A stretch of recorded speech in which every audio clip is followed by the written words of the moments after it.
Sí, justamente eso.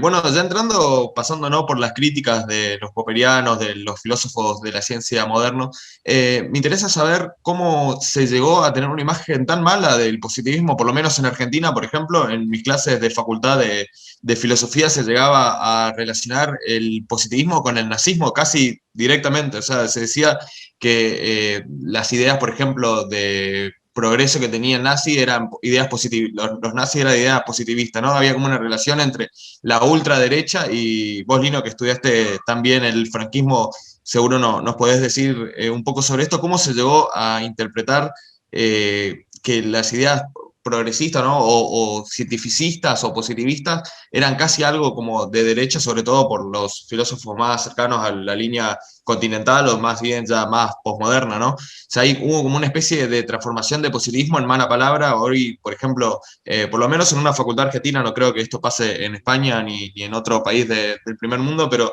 en una facultad argentina, si uno se dice que es positivista, ¿no? Aunque pueda parecer en otros lugares atrasado, acá se ve claramente como algo muy negativo, como algo conservador o retrógrado.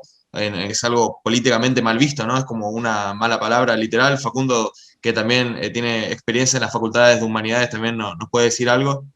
Sí, bueno, aparte de lo que me gustaría conectar es por qué se llegó a esa fama y además, eh, por qué, a ver, en tu libro, los ingenieros de Francolino, la tesis principal es que la investigación era mucho más que una simple herramienta para el poder político, más bien era constituyente de ese mismo poder, en tanto que dotó de contenido al régimen en lo que se refiere al manejo del territorio, de las ciudades, de los recursos de las personas, fronteras y alianzas internacionales. Es decir, parece como que hay una alianza entre comillas, el positivismo y el poder.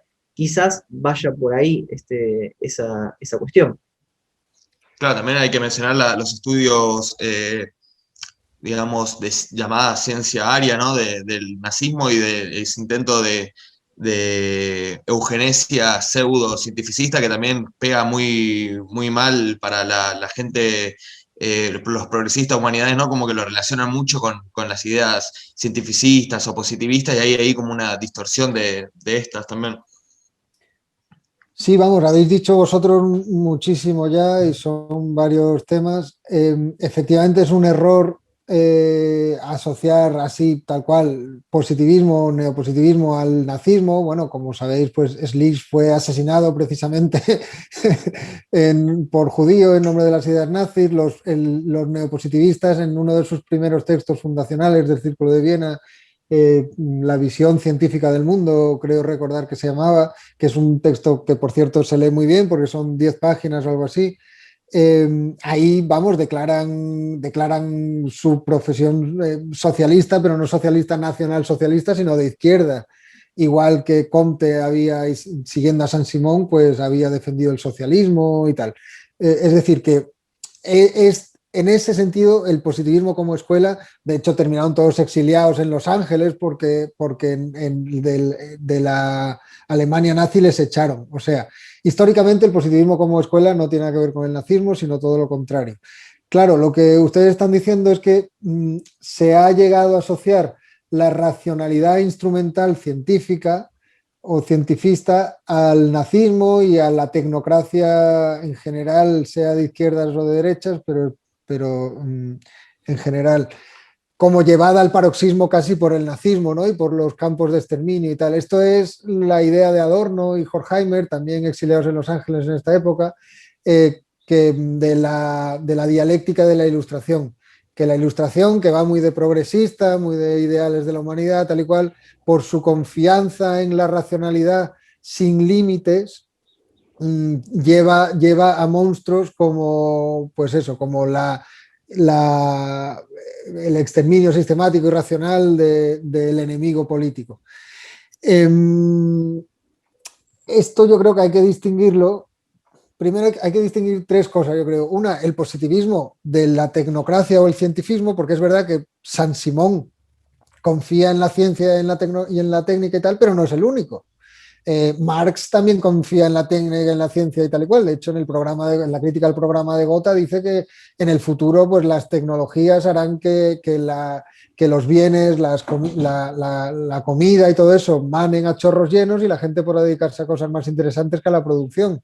Quiero decir que esa admiración desmedida por las posibilidades de la ciencia y la tecnología tiene mucho que ver con los frutos de la revolución industrial, en el que efectivamente la productividad en muchos sectores subió incluso en algunos casos al 5.000%, ¿no? Con lo cual había una confianza pero vamos, de todos, de los del laissez-faire también, de Charles Babbage, o sea, eso es muy generalizado en el siglo XIX, la confianza en las ciencias.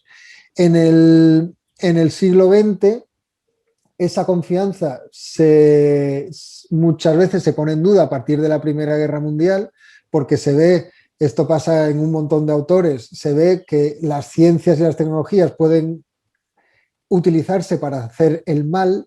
O sea, esa idea que tenía Saint-Simon de que el progreso moral iba unido al progreso científico se rompe bastante en la Primera Guerra Mundial, porque hay muchos ejemplos, por ejemplo, el gas letal de ciencias y tecnologías puestas al servicio de la destrucción masiva, pero sigue habiendo la confianza, tanto por parte del socialismo científico como por parte de otros, en las ciencias. Y el nazismo muchas veces lo que se ha destacado del nazismo es la combinación entre el irracionalismo tradicionalista, del suelo, la raza, la patria, todo eso, y el cientifismo. También la idea de raza biológica, la industria pesada, ¿no? La fabricación de tanques y tal y cual, pero vamos, que esto pasa lo mismo. Para Lenin, por ejemplo, el socialismo, el comunismo es socialismo más electrificación. y para Stalin la posibilidad de desarrollar la industria pesada es clave también tanto para acabar con Lenin como para acabar con la estructura campesina de la Unión Soviética y por tanto dar el paso hacia la revolución. Quiero decir que esto, claro, ¿cómo interpreta la gente hoy en día, sea de Argentina, sea de España, sea de Estados Unidos, esta crítica a la razón científica, ¿no? Claro, a mí me parece que es un argumento un poco pobre, decir, no, bueno, el llamado argumento ad Hitlerum, ¿no?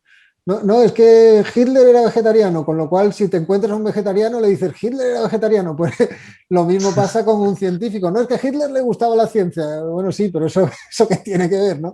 No es el único al que le gustaba la ciencia. La razón científica o instrumental, primero yo creo que no existe, porque no se puede hablar así en general en esos términos, sino que hay diferentes ciencias y por tanto diferentes también prácticas racionales, y hay prácticas racionales también no científicas. Pero claro, lo que es absurdo es la crítica total a la ciencia como patriarcal, como no sé qué, eso no tiene mucho sentido. Se pueden hacer críticas a políticas concretas basadas en ciencias o incluso a ramas de la ciencia que históricamente se han probado que están equivocadas o erradas y que pueden tener incluso un trasfondo moral o una motivación detrás ideológica, que es la que impulsa en determinado momento a determinados científicos a hacer unas afirmaciones y no otras. Pero criticar así todas las ciencias en general me parece un proyecto un poco difícil hoy en día, ¿no? Claro, sí. Y sí, aparte, eso me parece que es la definición misma de algo retrógrado, ¿no? Justamente decía que generalmente suele considerar a los cientificistas o a los que consideran algo rescatable en el positivismo como retrógrado, cuando justamente la posición de anticientificista y antitecnológica parece ser lo que más acorde va a la definición misma de retrógrado, ¿no? O de antiprogresista. Sí, aunque también es verdad que la opción contraria del cientifismo por el cientifismo, la ciencia tiene razón, eso lo escuchamos mucho y también se ve que es absurda. Por ejemplo, tenemos ejemplos en todos los países con esto de la pandemia por coronavirus. La ciencia dice que nos tenemos que quedar en casa, la ciencia dice que no sé qué, la ciencia se utiliza como fetiche cuando en realidad hay diferentes ciencias y a lo mejor lo que tenga que decir la ciencia epidemiológica y lo que tenga que decir las ciencias económicas sobre una misma situación y una misma política es distinto.